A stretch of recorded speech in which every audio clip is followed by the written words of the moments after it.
Olá! Chegamos à nossa última aula do ano. Vamos fechar o nosso percurso sobre avaliação e também avaliar todo o percurso pelo qual nós passamos. Eu vou começar indo direto ao ponto, porque vocês sabem, eu sempre estou fazendo vídeos muito longos e esse eu acho que não vai ser curto, mas eu quero trazer um pouco das coisas que vocês colocaram na última devolutiva sobre a nossa primeira conversa sobre avaliação. Muitas pessoas, como a Valdirene, pediram exemplos dos instrumentos de avaliação. Eu posso citar mais alguns exemplos, tá? O Wellington falou sobre um tema que provavelmente vai ficar para o ano que vem, né? Agora não dá mais tempo, sobre metodologias interdisciplinares para os CIEJAs. A questão da linguagem não verbal, para mim, ela é bastante ligada a essa questão interdisciplinar. Tanto que nas formações que eu tenho feito nos CIEJAs, eu tenho pego com todos os professores a questão do não verbal. Eu acho que ele é um bom caminho para a gente transitar por todos os componentes curriculares. Tá? Dificuldades estruturais nos CIEJAs, a Marília coloca, inclusive para registro. Né? Ela fala do tempo, da volatilidade, do número de aulas, que é difícil fazer a questão do registro. E ela traz uma proposta muito legal, ela fala sobre a criação de um fórum de partilha de estratégias. Então isso aqui é muito bacana, né? Eu concordo com essa proposta, eu acho que é bom a gente sair da solidão pedagógica e eu vou levar adiante essa proposta, vamos ver se para o ano que vem a gente consegue algo nesse sentido. Né? Porque às vezes o assessor não tem todas as ferramentas e nem é o caso, porque eu, como vocês, sou um professor e tenho as minhas limitações, meu conhecimento vai até um certo ponto, mas um grupo grande de pessoas tem mais ideias, e as pessoas que enfrentaram os mesmos problemas já têm um caminho encurtado para encontrar certas soluções. Então a ideia de um fórum é muito boa, né? Então, Marília, tá catado, vou levar isso aí adiante, tá? Luciana, né? Ela fala que não devemos usar apenas registros formais, mas outros tipos na avaliação. Ela fala da avaliação oral, da análise das produções. Tá? E se eu, por acaso, falei no vídeo passado e ficou a entender que eu sou a favor dos registros formais, por favor, não foi isso que eu disse, viu? Ou, pelo menos, não foi aquilo que eu quis dizer. Eu vou falar mais sobre isso que outras pessoas colocaram, mas a avaliação formal é apenas um dos meios, né, de nós avaliarmos, tá? Mas eu vou retomar isso. A Priscila falou uma coisa que eu achei muito legal, da avaliação como escuta, né? E eu acho que vale muito a pena aí a gente ter uma conversa com um professor de língua portuguesa da nossa unidade escolar, porque o currículo de língua portuguesa tem um eixo chamado escuta. E eles têm muitas estratégias para trabalhar essa escuta. Eu gosto dessa ideia.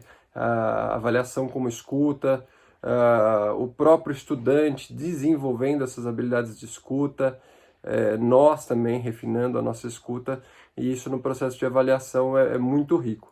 Claro que não apenas para isso, mas como esse é o contexto que nós estamos falando, é muito bom, achei muito bom, né? A Priscila ainda fala que nem toda proposta significativa ela conseguiu registrar. E tudo bem, eu acho que tudo bem, assim, sabe? A gente às vezes não dá conta no tempo da aula de registrar, às vezes até de conversar sobre aquilo que aconteceu.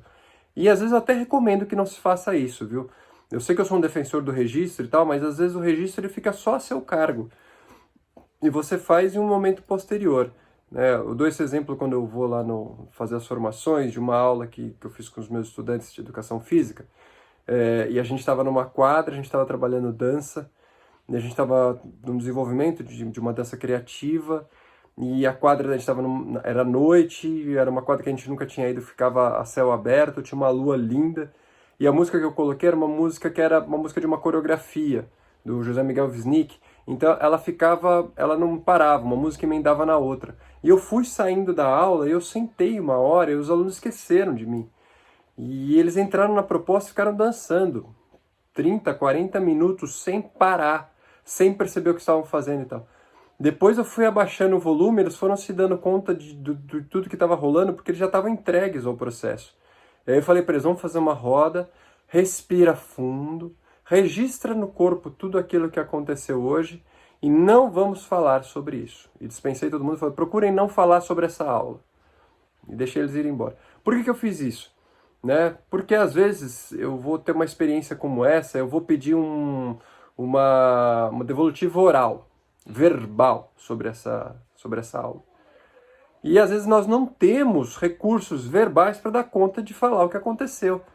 E aí, por falta de um vocabulário, às vezes a gente vai falar sobre isso e a experiência vai parecer menor porque nós não temos um vocabulário que dê conta dessa experiência, que a gente chama de experiência estésica, né? Que acorda o corpo, que a gente está entregue à experiência. E aí a pessoa vai lá, como é que foi a experiência? Foi legal, foi boa, foi interessante, foi muito boa. Quer dizer, que vocabulário que a gente vai usar às vezes para dar conta de algo que às vezes não tem, sabe? E aí, sei lá, eu vou falar que essa aula foi muito boa, mas foi muito bom também uma macarronada que eu comi no domingo. Quer dizer, às vezes, e aí parece que não foi tão boa assim a experiência, sabe? É isso que eu quero dizer. Então, às vezes, é até bom silenciar também. Algumas coisas a gente não fala, a gente guarda, espera um tempo. Eu lembro que entre os meus estudantes a gente falava, e aquela aula na quadra, hein? E era isso. E tinha um brilho no olhar quando a gente falava sobre isso. Um olhava para o outro, sabia do que a gente estava falando, mas a gente não verbalizava demais. São muitos caminhos que a gente pode usar, tá? Então, nem toda proposta significativa foi registrada e algumas talvez nem devam ser. Naquele momento eu também estava entregue à experiência, é outra coisa também. Eu podia estar registrando aquilo. Mas eu estava entregue à experiência. E eu não queria parar de assistir os estudantes dançando. Eu podia ter pego o celular e fotografado ou filmado. Mas mesmo isso eu acho que iria empobrecer a experiência, sabia? Porque o registro de uma dança, ela não dá conta da sensação que você teve no dançar. E eu vou assistir aquele vídeo e falar, nossa, aquilo parecia tão incrível, olha, o vídeo parece meio boboca, assim, sabe? Eu tive essa experiência recente, fui dar aula na Sala São Paulo, lá, os estudantes, professores da rede estadual e municipal, fiz um encontrão ali, estudantes, e a gente foi dançar lá na Sala São Paulo. A experiência de muitos, teve um que saiu da depressão depois da aula, que ele tava numa perda de sentido e tal, para ele foi transformador. Outras pessoas deram relatos muito profundos sobre a experiência do dançar que a gente conseguiu construir ali. E eu vi o vídeo depois, você olha o vídeo e você fala, não aconteceu nada. Foi uma aula mediana, não teve nada de muito interessante, porque o vídeo não dá conta, né? É importante, às vezes, a gente ter um registro, alguma coisa, inclusive para uso próprio, para a gente poder avaliar um processo, para lembrar do que foi, mas, às vezes, o melhor registro é um relato, é um texto, é uma descrição, por exemplo. Dizer a descrição do que aconteceu lá na quadra, para mim, é mais importante do que tentar qualificar aquilo em palavras ou de mostrar uma foto ou um vídeo do que foi, né? Então, assim, registro e avaliação é complexo, não é uma coisa assim, tem uma formulinha, você vai e aplica, né? E para quem me criticou porque achou que no vídeo passado eu estava falando isso, não era isso que eu estava falando. Eu estava dando apenas exemplos para a gente ter o que conversar, tá? Desconstruir, questionar sobre os melhores desempenhos e avaliações como indicador de talento. É a Mara, da Educação Física, falando, né? E é isso, quer dizer, tomar muito cuidado, porque senão gera competição, gera uma coisa ali, a gente tem que evitar isso, né? Desconstruir realmente essa ideia de que os melhores avaliados é porque tem mais talento e tal. E valorizar os processos individuais e também os processos do grupo. Isso é importante mesmo. Existe um desenvolvimento individual, mas existe um desenvolvimento que é do grupo também, né? E às vezes o seu desenvolvimento individual ele precisa ser considerado à luz do desenvolvimento do grupo, porque você fez parte do grupo e você desenvolveu processos colaborativos e coletivos, né? Então, assim, a sua parte de colaboração fez com que o grupo todo evoluísse. Isso também sempre deve ser considerado, né? Jaqueline, discutir os instrumentos de registro. Instrumentos de registro, eu considero que é algo muito particular de cada um. Eu dei alguns exemplos e falei dos meus, as minhas experiências pessoais. Não estou falando que eles são certos ou errados, que tem uma coisa assim. Uma coisa que eu achei muito interessante, eu estava lendo essa semana o currículo de tecnologias para aprendizagem, e eu não sei, aí vocês vão entender o quanto isso é possível aí na sua unidade, no seu processo. Mas que o POIE, ele pode ajudar, né, vocês com essa parte tecnológica, criar meios, fazer trabalhos em conjunto, né? Então lá tem isso escrito, que o registro e como parte do processo avaliativo deve ser algo que está dentro da educação de jovens e adultos e cabe nessa articulação com o currículo de tecnologia, né? E eu não estou falando que você tenha que dar conta disso, mas se você conseguir alguém que lhe dê apoio nesse sentido, pode ser um apoio muito bacana. E aí você também vai evoluir degrau a degrau, uma coisa depois da outra, assim, sabe? Não precisamos ter também uma coisa de, não, tem que ser agora, tem que ser de qualquer jeito. Fiquemos tranquilos, vamos no passo a passo, tá? Tem uma outra coisa, eu gosto menos, só para falar que existe, né? Existem umas fichas de avaliação.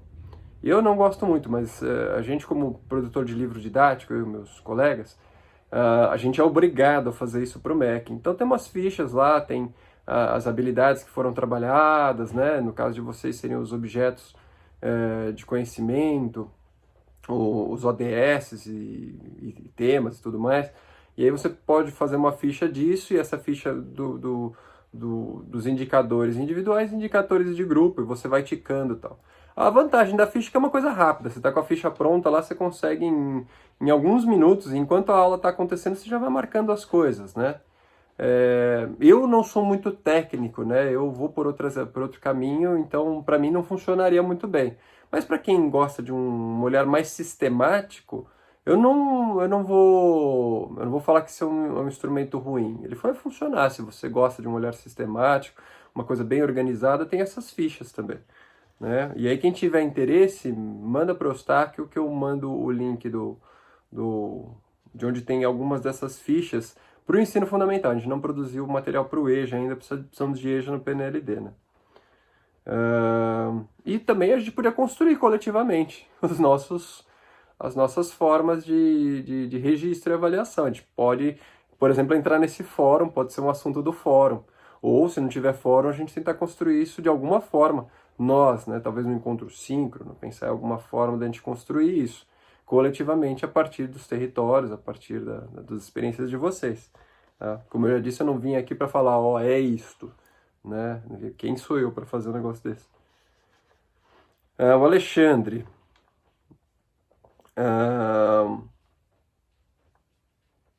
Ele estava com problema de ouvir o vídeo, tá? Eu vou deixar a legenda ativada o tempo todo. Esse aqui já deve estar com legenda agora, né?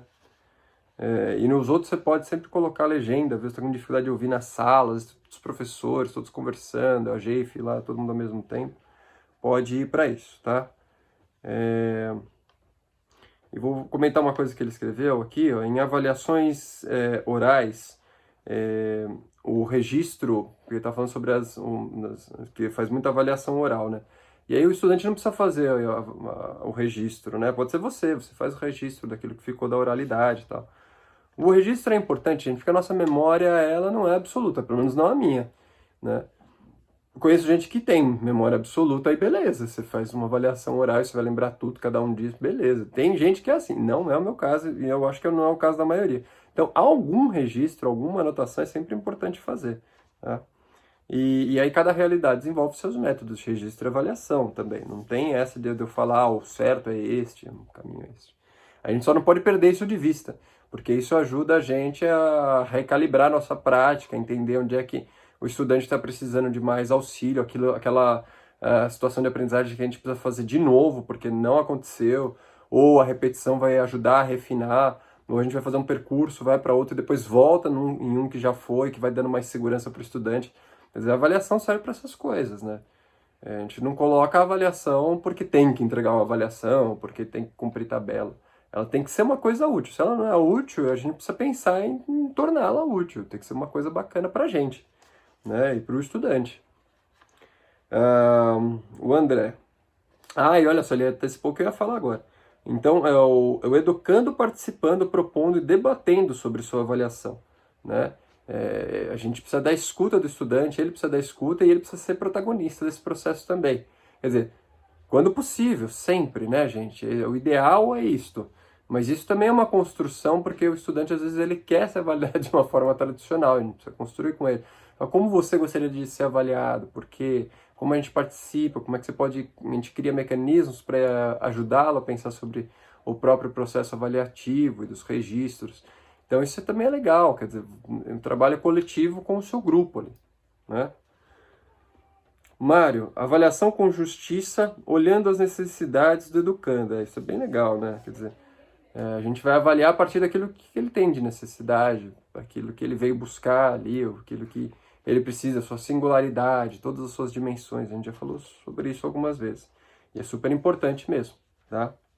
Vasti, o interessante é quando os estudantes desaparecem e depois de meses ou anos eles retornam e apresentam o material guardado, né? Isso aqui é interessante, quer dizer, você faz um registro legal, se o registro é do estudante, ele pode trazer de novo depois, tá? Ou se você tem na escola um espaço que dá para deixar isso, na hora que esse estudante volta, ele está lá, né? Você pode acessar aquilo, né? E isso é muito legal mesmo, né? Porque a gente tem dependendo do modo, do tipo de modalidade da EJA que você trabalha, tem essas idas e vindas muito forte, né? Modular principalmente, né? Não sei, acho que no CIEJAS também isso acontece, talvez menos no regular, né? Mas essas idas e vindas, e você tem um material ali para saber o processo, o que já foi, para onde vai. E na turma nova, quer dizer, eles passaram pelo mesmo processo e como foi o deles, e trocar esses registros, olhar as produções dos colegas, o amadurecimento da própria turma, do próprio professor, do próprio processo. A primeira vez que a gente faz uma coisa, a gente faz de um jeito. Quando a gente repete uma aula, uma proposta, ela vai ganhando novas caras, né? E com o tempo isso vai mudando. E aí é legal, às vezes você tem um aluno que era de um período seu, de quando você estava fazendo as coisas de uma determinada forma, e quando ele volta num outro período seu, que você já passou por várias turmas, que as turmas já ajudaram a construir uma série de coisas, né? E aí você tem esses comparativos. Os comparativos são muito legais, eles são muito ricos. Às vezes não só para mostrar evoluções, mas para também a gente retomar coisas que foram boas. A Claudineia, ela sugere de fazer um processo de avaliação como vídeo documentário, gravado pelos próprios estudantes, né? E esse documentário já fica, inclusive, como acervo da escola, né? Fica ali como um legado. Isso eu gostei da ideia, né? E se você fizer isso esse ano, por favor, compartilhe conosco, né? Bom, meus comentários pessoais sobre tudo que eu li de vocês, é o que eu percebi muito. Tecnologia é um desafio para todos, né? E tecnologia, eu digo, um desafio para todos. Eu me incluo aqui também. Eu não sou o cara que domina a tecnologia, não. Eu aprendi muita coisa de tecnologia para poder fazer essa formação da cidade, por exemplo, né? Produzir meus próprios vídeos, fazer o podcast, trabalhar com Canva para produzir as coisas que vocês acessam. Nossa, eu aprendi demais, assim, demais nesse processo. E ele é um processo contínuo de aprendizagem. E aí eu acho que para todos os professores fica também ali como a gente lidar com esse desafio. Tem esse currículo de tecnologias para aprendizagem, então dentro do possível a gente vê o que a gente pode articular e aprender com ele. Nossos estudantes também às vezes têm dificuldades nesse campo e o mundo está cada vez mais ligado nisso, conectado nisso, plugado nisso, né? A gente às vezes passa mais tempo no celular agora do que passava na TV ou no computador, né? Então essas coisas têm entrado muito forte na vida. E como é que a gente lida com isso? Como é que a gente potencializa isso? Não fica só no uso mais corriqueiro da coisa, né? Por exemplo, usando aqui, que nem eu gosto aqui, eu uso meu celular está quadriculado. Aqui passa uma linha, eu vejo essa linha aqui, eu vejo uma linha aqui, eu vejo uma linha aqui e eu vejo uma linha aqui. Por que eu quadriculo assim? Porque essa é a ideia do que está dentro do frame e tal. Infelizmente eu não tenho um estúdio de gravação, então fica, por exemplo, esse teto branco. Isso aqui não é legal ter esse teto branco em cima. Seria legal se eu tivesse fundo até o final, né? Eu poderia ter uma luz melhor, porque às vezes meu olho fica muito escuro, a captação de som. Eu conheço essas coisas, só não tenho as condições delas. Mas a ideia é que você já sabe delas se você ajeita da melhor forma possível, né? Para saber o que está dentro do cenário, onde você está colocado. Quer dizer, eu podia ficar também numa outra posição que era legal, era aqui, ó. Essa posição nesse eixo aqui fica bacana, vai dar um pouco de fundo também. É um jeito de você ficar mais de lado e conversar de uma outra forma. Quer dizer, a gente escolhe mais quando a gente conhece a tecnologia e a sua linguagem também, né? Mas o que eu quero deixar para vocês é que tecnologia é legal, formação da cidade com esse EAD também foi bacana, mas que para mim é o mais valioso de qualquer processo educativo, inclusive do nosso, são as relações humanas. Então a tecnologia ela vem para este mundo, ela está aí. Ela não vem só para nos agregar, ela veio e chegou chegando. Ela não dá mais para a gente falar não quero, não vai entrar, ela já entrou, ela já ficou. Está cada vez mais digital todo o nosso mundo, os nossos processos, até a nossa burocracia, né? Então, essas coisas invariavelmente vão fazer parte da nossa vida. Mas o processo educativo, com isto, né, ele não tira o protagonismo das relações. É a relação entre as pessoas que faz o processo educativo algo significativo, né? E a tecnologia ela vem como uma ferramenta. Então, para mim, o que tem sido mais rico são as trocas, mesmo daqueles que eu não tive a oportunidade de ver perto, porque eu vi pelos textos a diferença de relação que a gente estabeleceu, mesmo entre os mais críticos, que me criticam bastante a cada coisa, a cada proposta que eu trago, mas a qualidade de participação, a sinceridade, estão num nível diferente. Antes era um pouco meio que assim, eu vou negar esta pessoa, Bruno, enquanto eu puder. E depois ficou mais claro que era um posicionamento frente à própria formação da cidade e ao seu modelo, né? Então eu entendi isso, eu sei que as críticas continuam vindo a coisas que eu falo e proponho, mas eu entendo também um outro aspecto dessa dimensão e entendo também que pode ser uma crítica em relação a mim, ao que eu falo também. Eu dou conta de ser o educador que eu dou. Mais do que isso, precisaria ser outro educador, né? E às vezes é o caso, né? A gente precisa de outros educadores para a gente poder nutrir aquilo que nós gostaríamos de nutrir, que às vezes um único educador, uma única referência não oferece, né? Tudo bem, para mim tudo bem. E agora, acho que a última coisa é o último trabalho que vocês têm para entregar, né? Então, eu gostaria que fosse uma autoavaliação, mas infelizmente a gente tem uma demanda aqui e eu preciso encerrar esta formação com este trabalho, que é vocês apresentarem e socializarem boas práticas de vocês por meio de registros, e aí vocês podem criar um material, um PDF, um PowerPoint, com textos e fotos e enviar, ou um vídeo, né? Usando até a ideia da Claudineia, pode ser até em vídeo, mas mandar para nós boas práticas da rede. Esse é o último trabalho de vocês. E vocês têm até 2 de dezembro para entregar tudo, inclusive se tem alguma pendência até 2 de dezembro, tá? E fechamos a formação desse ano. Temos ainda nossos encontros síncronos, mas em termos de entrega, em termos de percurso, é isto. Agradeço a todos pela participação nesse processo. Conseguimos conquistar algumas coisas, talvez não tenhamos conseguido outras, nos sentimos melhor com algumas propostas e menos com outras, mas dentro do possível e dentro de uma análise, se a gente pensar desde que começou ali, eu entrei quando a gente estava naquele vídeo de planejamento com o Cortella, né? E a gente foi passando para pensarmos os nossos propósitos, nossas intencionalidades, a maneira com a qual nós lidamos com linguagens não verbais, a nossa produção usando tecnologia, fotografia, vídeo, discutindo patrimônios e questões de memória, lendo o currículo, sempre conectando tudo com o currículo, até chegarmos nesse ponto da avaliação. Eu acho que nós conseguimos construir e pensar muitas coisas, né? Poderia ter sido melhor? Talvez, né? Sempre pode ser, eu acho, né? Mas eu acho que foi muito bom. A minha avaliação é que a gente conseguiu fazer muitas coisas bacanas, dadas as limitações que nós temos, né? E nós conseguimos ainda mais algumas coisas em encontros presenciais, aqui um pouco fora desse escopo da formação semanal da cidade. Então temos aí, sim, eu acho que um ganho, né? Temos um ganho, sim. Eu sou um cara otimista, apesar de todo o cenário, eu sempre gosto de ver as coisas pelo lado positivo, e acho que nós tiramos algo de positivo, sim, da formação, né? E vamos ver como será no próximo ano. Espero estar com vocês, espero poder trazer coisas boas, vou levar as ideias que vocês têm trazido, como essa do fórum, para que a gente possa crescer, em se estruturar, né, e termos aí boas ideias e soluções para as nossas necessidades, na nossa prática, no nosso território. Foi um grande prazer estar com vocês.